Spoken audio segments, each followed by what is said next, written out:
Pagi pun tiba.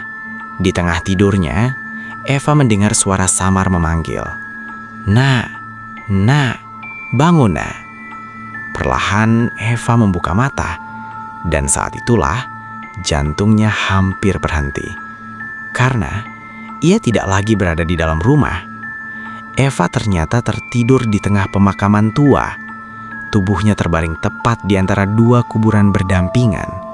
Di sekelilingnya, sudah banyak warga berdiri memperhatikannya. Eva langsung bangun dengan tubuh gemetar. Ia melihat sekeliling, dan kampung yang semalam ia lihat sudah berubah menjadi area kuburan. Rumah kakek dan nenek itu ternyata hanyalah dua makam tua yang berdampingan. Assalamualaikum warahmatullahi wabarakatuh. Halo Sobat Misteri. Ketemu lagi di channel Kamis Katanya Misteri, channel yang menceritakan cerita-cerita horor penuh misteri. Seperti biasa, di channel ini kita bakal cerita kisah dan pengalaman-pengalaman horor dan misteri. Sebelum kita mulai ceritanya, jangan lupa support terus channel ini dengan cara subscribe, like, share, dan komen. Buat Sobat Misteri yang punya cerita atau pengalaman horor pingin diceritakan di sini, Sobat Misteri bisa kirim lewat email yang ada di deskripsi video ini. Oke, kita mulai ceritanya. Di sebuah kawasan industri di daerah Cikarang, hidup seorang gadis muda bernama Eva. Eva bekerja sebagai karyawan pabrik di sebuah perusahaan besar. Suatu hari, perusahaan tempatnya bekerja membuka pabrik baru di daerah Purwakarta. Tanpa banyak pilihan, Eva dipindahkan tugas ke sana. Karena ingin menghemat biaya hidup, Eva mencari kontrakan yang murah meskipun lokasinya cukup jauh dari tempat kerjanya. Setelah beberapa hari mencari, akhirnya Eva menemukan sebuah kontrakan di kampung pelosok yang suasananya masih sepi. Awalnya, kampung itu terlihat biasa saja, tidak ada yang aneh. Kontrakannya pun tampak normal, tidak menyeramkan sama sekali. Hari demi hari berlalu. Aktivitas Eva berjalan seperti biasa. Ia bekerja menggunakan sistem 2 shift. Shift pagi, masuk jam 7 pagi, pulang jam 7 malam. Dan shift malam, masuk jam 7 malam, pulang jam 7 pagi. Namun, semua berubah pada suatu malam. Saat itu, Eva baru pulang shift pagi. Tetapi ia tidak langsung pulang ke kontrakan. Ia memilih bermain ke rumah temannya hingga larut malam. Dan ketika waktu menunjukkan hampir tengah malam, Eva akhirnya memutuskan pulang. Namun malam itu, jalan yang biasa ia lewati ditutup karena sedang diperbaiki. Terpaksa, Eva mencari jalan alternatif menggunakan Google Maps. Awalnya, perjalanan terasa biasa saja. Sampai akhirnya, map yang ia ikuti justru mengarah ke jalan yang semakin sepi, gelap, dan asing. Hanya suara jangkrik dan hembusan angin malam yang terdengar. Eva mulai merasa tidak nyaman. Ia menghentikan motornya sejenak, memastikan apakah map di HP-nya salah. Namun saat fokus melihat layar HP, suasana di sekelilingnya tiba-tiba berubah.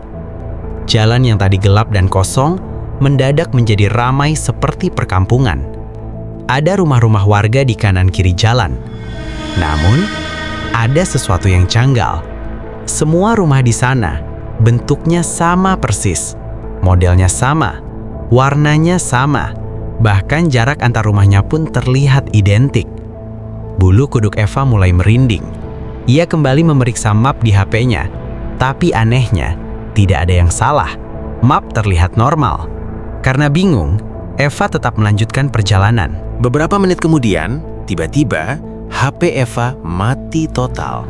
Eva langsung panik. Ia tidak tahu sedang berada di mana. Dan yang lebih menyeramkan, tak ada satupun orang yang terlihat di kampung itu. Semua rumah tertutup rapat. Sunyi, sangat sunyi. Dengan perasaan takut, Eva mencoba berjalan perlahan tanpa bantuan map. Sampai akhirnya, ia melihat satu rumah yang pintunya terbuka. Karena putus asa, Eva memberanikan diri menghampiri rumah itu. Assalamualaikum, permisi Pak, Bu, saya mau tanya jalan. Tetap sunyi, tak ada suara apapun dari dalam rumah. Karena merasa tidak ada orang, Eva akhirnya berniat pergi. Namun baru beberapa langkah berjalan, tiba-tiba terdengar suara dari belakangnya. "Ada apa, nak?" Suara itu terdengar tua, serak, dan berat. Eva langsung menoleh, dan di depan pintu rumah berdiri seorang kakek tua dengan wajah datar tanpa ekspresi. Eva merasa lega. Akhirnya ada seseorang yang bisa ditanya. "Permisi, Kek. Saya mau tanya jalan menuju kontrakan saya." Namun, kakek itu hanya diam.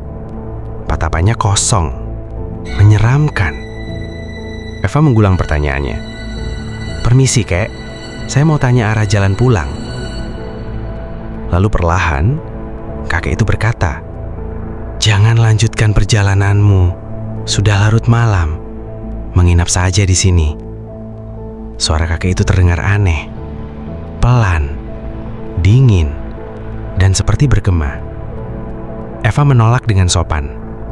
"Maaf, Kek. Terima kasih, saya masih berani kok." Namun sebelum Eva melanjutkan bicara, tiba-tiba dari dalam rumah muncul seorang nenek tua. Wajahnya pucat, tatapannya kosong, sama seperti si kakek. Nenek itu berkata, "Sudah malam, nak. Menginap saja di sini. Sebentar lagi hujan." Padahal, langit malam saat itu terlihat cerah. Tidak ada tanda-tanda hujan sama sekali. Eva kembali menolak. Namun, brak!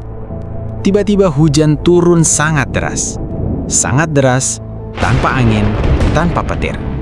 Eva semakin bingung. Karena terpaksa, akhirnya ia menerima tawaran pasangan tua itu. Di dalam rumah, perasaan Eva semakin tidak tenang. Suasana rumah itu terasa dingin, sepi, dan aneh. Karena terlalu lelah bekerja, mata Eva mulai terasa berat. Ia berusaha menahan kantuk. Namun, rasa kantuk itu terasa tidak wajar, sangat berat. Sampai akhirnya, Eva tertidur di ruang tamu rumah itu. Dan pagi pun tiba. Di tengah tidurnya, Eva mendengar suara samar memanggil, "Nak, nak, bangun, nak." Perlahan Eva membuka mata, dan saat itulah jantungnya hampir berhenti. Karena ia tidak lagi berada di dalam rumah. Eva ternyata tertidur di tengah pemakaman tua. Tubuhnya terbaring tepat di antara dua kuburan berdampingan. Di sekelilingnya, sudah banyak warga berdiri memperhatikannya. Eva langsung bangun dengan tubuh gemetar. Ia melihat sekeliling, dan kampung yang semalam ia lihat sudah berubah menjadi area kuburan. Rumah kakek dan nenek itu ternyata hanyalah dua makam tua yang berdampingan. Warga pun heran, karena lokasi pemakaman itu sangat jauh dari jalan raya. Untuk masuk ke sana, harus berjalan kaki melewati jalan kecil dan hutan pepohonan. Mustahil motor bisa masuk sampai ke tengah area makam. Namun anehnya, motor Eva berada tepat di dekat kuburan itu. Warga kemudian bertanya, bagaimana Eva bisa sampai di sana? Dengan tubuh masih lemas, Eva menceritakan semuanya. Tentang kampung aneh itu, tentang hujan deras, dan tentang pasangan kakek nenek yang menolongnya. Namun, mendengar cerita itu, warga justru semakin ketakutan. Karena semalam sama sekali tidak hujan. Tanah di area makam itu pun masih kering. Tidak ada bekas hujan sedikit pun. Akhirnya, Eva dibawa ke rumah seorang tokoh agama di kampung dekat pemakaman. Di sanalah Eva mengetahui kenyataan yang sebenarnya. Menurut tokoh agama tersebut, malam itu Eva diganggu oleh makhluk tak kasat mata. Dan pasangan kakek nenek yang ia temui adalah arwah suami istri yang beberapa tahun lalu meninggal terbakar bersama rumah mereka.